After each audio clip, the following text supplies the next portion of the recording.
question d'abord très simple pour commencer. Quel est votre nom, votre spécialité et depuis combien d'années exercez-vous cette fonction d'examinateur? Alors, mon nom est Didier Largeau, je suis expert en art nouveau, c'est-à-dire toute la période de l'art qui s'est installée entre 1850 et juste la période de l'avant-guerre, de la première guerre 14-18. Je suis rentré à la chambre d'experts en 98 et je m'occupe des examens avec Jacques Neff depuis quelques années seulement. J'ai déjà été examinateur durant de nombreuses années. C'est absolument passionnant et c'est peut-être encore plus compliqué de formuler les questions que de savoir y répondre. Parce qu'on doit, disons, se mettre à la place du candidat, qui va donc être interrogé, deviner effectivement quel va être son domaine de savoir, son domaine de connaissance, et même, en même temps ses ignorances possibles, mesurer son stress. Et donc, comme on n'est pas là pour coincer les candidats, comme on n'est pas là pour les piéger, mais simplement pour jauger à la fois leurs connaissances techniques et leur aptitude, compte tenu de ce bagage et de leur expérience qui est la leur, à l'améliorer, on doit effectivement tenir compte de tous ces paramètres pour établir ces questionnaires. Quelle est la fonction de cet examen en particulier sur les objets? Alors, ce qui nous intéresse dans cet examen pratique, c'est de regarder quelle va être l'approche du candidat des objets, quelle va être sa capacité à s'interroger par rapport à ceux qu'il ne connaît pas.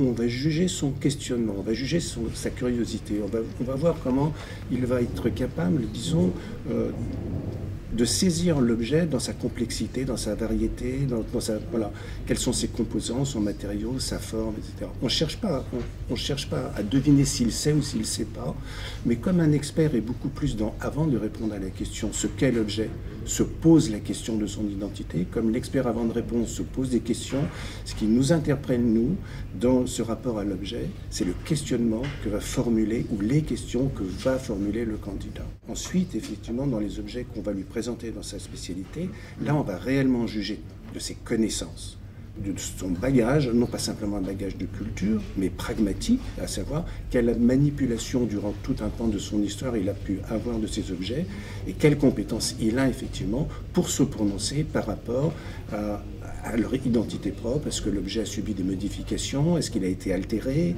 Est-ce qu'il est bon? Est-ce qu'il n'est pas bon? Est-ce qu'il a été modifié? Quelle est sa valeur, etc. Donc là, on est dans un regard beaucoup plus technique, beaucoup plus de technicien, alors que dans l'examen des objets qui ne ressortent pas de cette spécificité, on est plus dans une aptitude à s'approcher de l'objet. C'est pas exactement la même chose, et c'est la raison pour laquelle les deux examens de l'après-midi sont très complémentaires l'un de l'autre. Je trouve ça très intéressant parce que, en fait, la première chose qui nous vient naturellement à l'esprit, c'est la connaissance et le savoir, c'est exactement pas la question. Tout à fait. Mais avant de dire je sais, encore faut-il savoir si l'on sait. Et pour savoir si l'on sait, il faut interroger l'objet. Il faut d'abord, je pense, effectivement avoir beaucoup d'humilité par rapport à l'objet. Je pense qu'il faut, avant de se prononcer sur lui, le laisser se prononcer, le laisser s'avancer vers vous, le laisser se signifier et savoir capter le sens qui est le sien. Mais si on se prononce avant lui-même, si on dit l'objet avant de le laisser dire, dans son apparence et dans ses aspects cachés qu'il faut savoir par ces questions mettre en lumière, mettre en évidence, parce que l'objet parfois est un peu occulte, dissimule, il est trompeur, eh bien il faut savoir là poser les justes questions pour apporter les vraies réponses. Mais l'objet peut être très mystérieux et se refuser à vous. Et des fois, on est dans l'aporie, des fois on ne sait pas, et c'est la raison pour laquelle un expert, lorsqu'il ne sait pas, fait appel à un sapiteur qui, compte tenu de ses compétences, de son histoire propre, va apporter ses aptitudes, ses compétences et vous aider effectivement dans votre travail d'identification de ce lien. Et effectivement, au sein de la Chambre, le spectre des compétences est quand même très large, très ouvert. Le champ de l'histoire est pleinement rempli. Et donc, on peut effectivement faire appel à des gens spécialistes du bois ou spécialistes de tel ou tel matériau ou de telle ou telle période, bien sûr.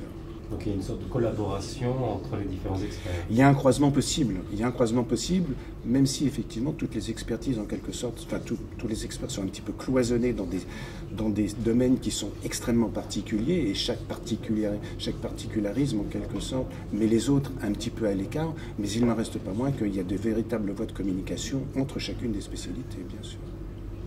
Je vous remercie beaucoup. Merci beaucoup.